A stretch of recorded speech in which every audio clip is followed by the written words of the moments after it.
আসসালামু আলাইকুম। পৃথিবীর যেখানে আমাকে শুনছেন এখন এবং যারা ভবিষ্যতে শুনবেন প্রত্যেকের প্রতি আমার আহ্বান, আমার বক্তব্যগুলো শোনার পরে আপনাদের প্রতিক্রিয়াগুলো জানাবেন।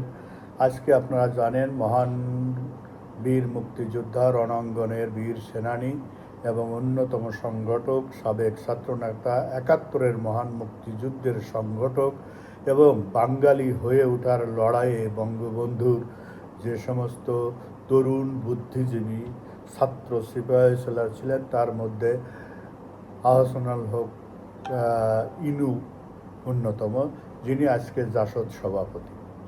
তার স্বাধীনতার 55-56 বছর পরে এসে তার আজকে 3টি মামলায় 5টি খারিজ হয়েছে অভিযোগ। যাই হোক, সে বিষয়গুলো আপনারা জানেন, আমি ওইটা নিয়ে বলতে চাই না। তাকে 30 বছরের সাজা দেওয়া হয়েছে, 10 বছর করে। সর্বশেষ আদালত বলেছে তাকে 10 বছর খাটতে হবে। এই প্রসঙ্গে আমি একটি কথা বলতে চাই, আজকে বলা খুব প্রয়োজন। কারণ হচ্ছে 1971 সালের 16ই ডিসেম্বর পূর্ব পাকিস্তানের সামরিক পরাজয়ের পরে পাকিস্তানের প্রেসিডেন্ট জেনারেল ইয়াহিয়া একটি প্রতিক্রিয়া দিয়েছিল। সেই প্রতিক্রিয়ায় বলেছিল যে সামরিক বিপর্যয় পূর্ব পাকিস্তানে হলেও আমাদের আদর্শগত সংগ্রাম বলবৎ থাকবে। তাই আমরা 1971 পরবর্তী 75-এর ট্র্যাজেডি দেখেছি, হত্যাকাণ্ড দেখেছি জাতির জনকের। আমরা দেখেছি সেই 75 পরবর্তী অসংখ্য সামরিক বাহিনীতে যুদ্ধ করেছিল যারা 71-এর রণাঙ্গনে, তাদেরকে ফাঁসি দেওয়া হয়েছে। আমরা দেখেছি তার পরবর্তীতে 2024-এ এসে অসংখ্য মুক্তিযোদ্ধাকে অপমান করা হয়েছে। মুক্তিযোদ্ধা পরিচয় দিলেই তাদেরকে পিটানো হয়েছে, জুতোর মালা দেওয়া হয়েছে, কাপড় খুলে নিয়ে যাওয়া হয়েছে। সেই সমস্ত পরিবারের সদস্যদেরকে ধর্ষণ করা হয়েছে। 71-এর রণাঙ্গনের মতো ঘর বাড়িও জ্বালিয়ে দেওয়া হয়েছে তথাকথিত মবের নামে। কারাগারের অন্তরালে অসংখ্য মুক্তিযোদ্ধা নির্যাতিত হয়ে মৃত্যুবরণ করে পরবর্তীতে তাদের জানাজা নিয়ে যে নাটক হয়েছে। সর্বশেষ আমরা 71-এর অন্যতম বীর সেনানী তোফায়েল আহমেদ এবং রহমতুল্লাহ সাহেবের বিষয়টিও আমরা বাংলাদেশের জনগণ উপলক্ষণ করেছি। আমরা দেখেছি 2024 থেকে অসংখ্য এক্সট্রা জুডিশিয়াল কিলিং। আমরা দেখেছি 71-এর রণাঙ্গনের মতো যে সমস্ত ঘটনা, ধর্ষণের মতো আজকে শিশু পর্যন্ত বাদ যায়নি। 3 বছর, 4 বছর, 5 বছর, 11 বছরের নারী পুরুষ উভয় ধরনের শিশু, বালক বালিকা শিশু যাদেরকে বলা হয়, তাদেরকেও আমরা ধর্ষিত হতে দেখেছি এবং তা প্রায় 1000 পর্যন্ত ছাড়িয়ে গিয়েছে। বাংলাদেশে অনেক বিষয়ে কথা হয়, কিন্তু এই সমস্ত নির্মমতা, মানবতার যে সংজ্ঞা নির্ধারণ করেছে সরকার 2024 পরবর্তী, সেই সংজ্ঞা অনুসারে কি এগুলো মানবতা বিরোধী অপরাধের মধ্যে পড়ে না? ছাত্রলীগ করার অপরাধে ভাইকে না পেয়ে বোনকে ধর্ষণ, ছেলেকে না পেয়ে মাকে হত্যা নামাজরত অবস্থা, এগুলো দেখেছি। সেগুলো হয়তো বাঙালিরা সয়ে গেছে কিনা আমি জানি না। যাক, আজকে যে বিষয়টা নিয়ে কথা বলার চেষ্টা করছি সেই বিষয়ের প্রাক্কালে আমি যাকে আজকে 10 বছরের সাজা দেওয়া হয়েছে, আমার কাছে মনে হয় 1971-এর 16ই ডিসেম্বর সেই ইয়াহিয়ার ভাষণেরই পুনরাবৃত্তি বা আমরা পেলাম। কারণ আছে 71-এর মহান মুক্তিযোদ্ধাদেরই আজকে মানবতা বিরোধী অপরাধের দায়ে কারাগারে পাঠানো হয়, সাজা দেওয়া হয়, হত্যা করা হয়, তাদের পরিবারকে ধর্ষণ করা হয়।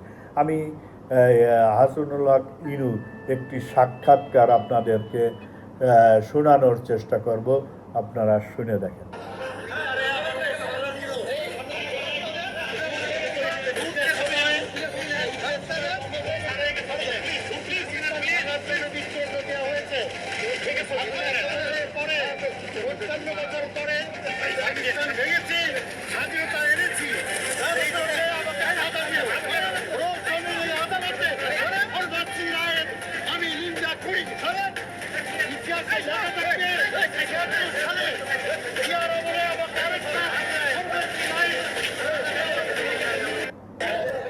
আপনারা জানেন যে এই বীরকে 1975 পরবর্তী তাকে গ্রেপ্তার করা হয়েছিল। সামরিক ট্রাইব্যুনালে জেনারেল জিয়ার 10 বছরের সাজা দেওয়া হয়েছিল। 80 সালে উনি মুক্তি পান। পরবর্তীতে জেনারেল এরশাদ তিনিও সেই পাকিস্তানি ধ্যান ধারণা থেকে বেরোতে পারেননি, যদিও উনি বলেছিলেন মুক্তিযোদ্ধারা জাতির শ্রেষ্ঠ সন্তান, কিন্তু তাকেও কিন্তু কারাগারে যেতে হয়েছিল। আহসানুল হক ইনু জাসদের সভাপতি, ওনার কাছে জেল জুলুম নতুন কিছু না, এটা আমরা জানি। উনি ছাত্র জীবন থেকে নির্যাতিত এবং জীবনকে বিপন্ন হতে পারে জেনেও মহান মুক্তিযুদ্ধে অংশগ্রহণ করেছিল। কিন্তু আজকে যেগুলো আমরা দেখছি, শেখ হাসিনা বঙ্গবন্ধু কন্যা, জাতির জনকের কন্যা, বঙ্গকন্যা খ্যাত, যিনি, তাকেও কিন্তু মামলায় ফাঁসি দেওয়া হয়েছে এবং সাজাও দেওয়া হয়েছে আরেকটি মামলায়, যেটাকে বলা হয়েছে দুর্নীতি মামলায়। প্লটের বিষয়টা একদিন জাতি নির্ধারণ করবে। আসলে আমরা কি পাচ্ছি সেই বিষয়গুলো জানানোর জন্য আমি বেশি কিছু বলতে চাই না। আজকে যদি এ বিষয়ে কোনো প্রতিক্রিয়া না দিই, তাহলে ভবিষ্যতে হয়তো নিজের বিবেকের কাছে, এই জন্যই যেহেতু আদালতের বিষয়ে অনেক কিছু বলা যায় না, আজকে আপনাদেরকে বলতে চাই, নদীতে গত 17 মাসে 749টি লাশ পাওয়া গেছে। এটা আমার কাছে কথা না, এটা একটা পত্রিকার প্রতিবেদন এবং পুলিশের।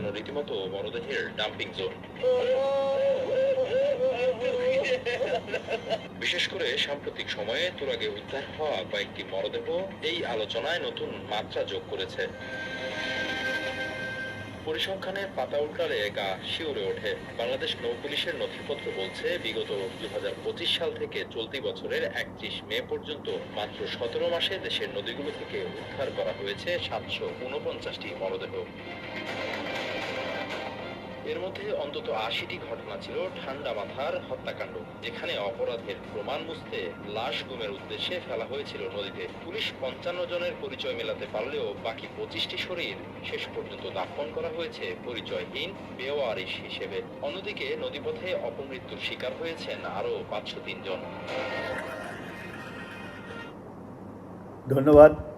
আপনাদেরকে শোনালাম এই কারণে যে আমার কথাটা আপনাদেরকে অনেক সময় নাও ভালো লাগতে পারে। কারণ হচ্ছে সমস্ত কিছু তো মামলা হয় না। আপনারা বিবেকবান মানুষ হিসেবে এগুলো অবশ্যই স্বীকার করবেন যে প্রত্যেকটা বিষয়ে মামলা হয় না। অনেক সময় সামাজিক কারণে, অনেক সময় ভয় ভীতি কারণে, জীবনের নিরাপত্তাজনিত কারণে অনেকগুলো বিষয়ে মামলা হয় না, করা সম্ভব হয় না। তবুও বিগত কয়েক মাসের একটি চিত্র আপনাদের সামনে আমি তুলে ধরতে চাই। মোট এর বাইরে যে আরও খুন হয়েছে 605 জন, যার মধ্যে ধর্ষণ হয়েছে 102টি গত 2 মাসে, ছিনতাই হয়েছে 94টি। এটা আমার বক্তব্য না, বিএনপি সরকারের 100 দিনের। ডাকাতি হয়েছে 90টা, অপহরণ হয়েছে 196টা। আর এর বাইরে আসলে আর কিছু বলতে চাই না, কারণ প্রত্যেকটা জিনিস যদি আমি বলি তাহলে আপনারা নিজেরা মনে করবেন যে এগুলো একটা ভয়ঙ্কর চিত্র বা আমি আর ম্যানিপুলেটেড। সেই জন্য আমি এই বিষয়গুলো নিয়ে আর কথা বলতে চাই না। ইনু ভাইয়ের বিষয়টিও এসেছে, সে বিষয়টি সম্পর্কে আপনারা জেনেছেন। আমি শুধু বলতে চাই, আমরা কি এভাবে নেব? বিগত 15 বছর 7 মাসে আওয়ামী লীগের সরকারের বিরুদ্ধে একটি মিথ্যা প্রচারণা করা হয়েছিল যে মানে তারা এক্সট্রা জুডিশিয়াল কিলিং বলেন, আইন শৃঙ্খলা বাহিনীর হাতে তাদের হত্যা হয়েছে বেশি। কিন্তু আমরা দেশীয় আন্তর্জাতিক বিভিন্ন পরিসংখ্যান থেকে যেটা পেয়েছি, সেটা ইতিমধ্যে আপনাদের কয়েকবার বলেছি। 2001 থেকে 2006 পর্যন্ত 3.4 জন প্রতি মাসে আইন শৃঙ্খলা বাহিনীর হাতে খুন হয়েছে। 1/11 সরকারের সময় 2.49 জন প্রতি মাসে। 2008 থেকে 2024 পর্যন্ত শেখ হাসিনার সরকারের আমলে 1.15 জন এবং ইউনূসের আমলে 1 থেকে 5 পর্যন্ত। আর বাকি একটা তথ্য দিলাম, যেটা আপনারা দেখেছেন বিগত 100 দিনে বিএনপি সরকারের সময়ে কী ধরনের অপরাধ সংঘটিত হয়েছে। আর একটি জিনিস আমরা দেখছি, আজকে রাজনীতিটা কোথায় যে দাঁড়িয়েছে, যদি আপনারা বিচার বিশ্লেষণ করেন তাহলে আশ্চর্য হয়ে যাবেন।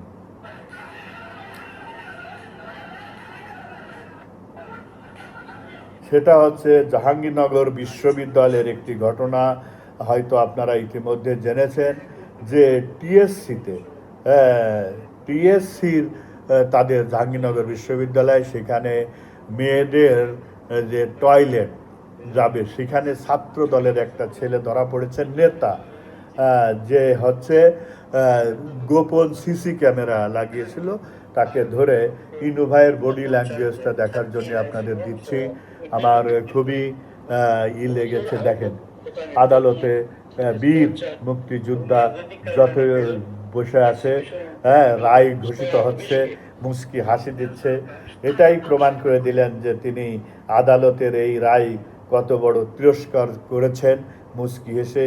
এই রায় যে পরিকল্পিত, ৭১-এর রণাঙ্গনের মুক্তিযুদ্ধ হওয়ার কারণে তিনি তার প্রতিক্রিয়ায় ঠিক একই কথা বলেছেন যে ৭১-এর মহান মুক্তিযুদ্ধে আমরা পাকিস্তানকে ভেঙে রাষ্ট্র স্বাধীন করার অপরাধে আমাদেরকে আজকে এই বিচারের মুখোমুখি এবং এই রায় দেওয়া হয়েছে।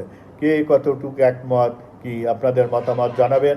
আমি একজন বাংলাদেশের সাধারণ নাগরিক হিসেবে মনে করলাম জাতিকে না জানালে হয়তো আমার দায়ী মুক্ত হতে পারবো না। যেহেতু আদালতের মাধ্যমে ইতিমধ্যে রায় হয়ে গেছে, বিধায় আমি এই বিষয়টি আপনাদেরকে জানাচ্ছি। বিএনপি আওয়ামী লীগ করার অপরাধে দেখেন কী ধরনের নির্যাতন। সবাই ভালো থাকবেন। এইভাবে যদি রাষ্ট্রটাকে আপনারা চলতে দিয়ে খুশি হন, আমার কোনো বক্তব্য নাই। আমি আপনাদের কাছে এর বিচারের রায় ছেড়ে দিলাম। আজকে এই রায়ের বিরুদ্ধে অলরেডি প্রতিরোধ মিছিল বের হয়েছে, প্রতিবাদের মিছিল বের হয়েছে। আমরা হয়তো সকলেই এদের মতো বীরের মতো প্রতিবাদ করতে পারবো না, কিন্তু আমার মনে হয় সোশ্যাল মিডিয়া থেকে শুরু করে সকল ক্ষেত্রেই আমাদেরকে এদের সরকারের যে ট্রায়াল, সেই ট্রায়ালটা কতটুকু যুক্তিসঙ্গত বা আমরা এটাকে সমর্থন করি কিনা, আপনি সমর্থন করেন কিনা, করা উচিত কিনা, সে বিষয়ে মতামত দিতে তো অসুবিধা নাই, তাই না? আমি বলতে পারি যে আমি এই রায়টাকে সঠিক মনে করি না। একজন বীর মুক্তিযোদ্ধার বিরুদ্ধে, সে তো সরকারেরও কোনো অংশ না, সে সরকারের কোনো মন্ত্রীও ছিল না, তাহলে বিচারটাকে মানবতা বিরোধী অপরাধ সে সংগঠিত করলো কী করে? কি কি কারণে তার কথা প্রশাসন শুনবে? বলা হচ্ছে কুষ্টিয়াতে আদেশ দিয়ে সেই ধরনের, তার কথা কুষ্টিয়ার প্রশাসন কি কি কারণে শুনবে আপনারা বলেন। আজকে অনেকের বিরুদ্ধে সাক্ষী দেওয়ানো হচ্ছে বিভিন্ন আর্টডালি এবং অফিসের পিয়ন দ্বারা। কি জানি না এটা কি ধরনের।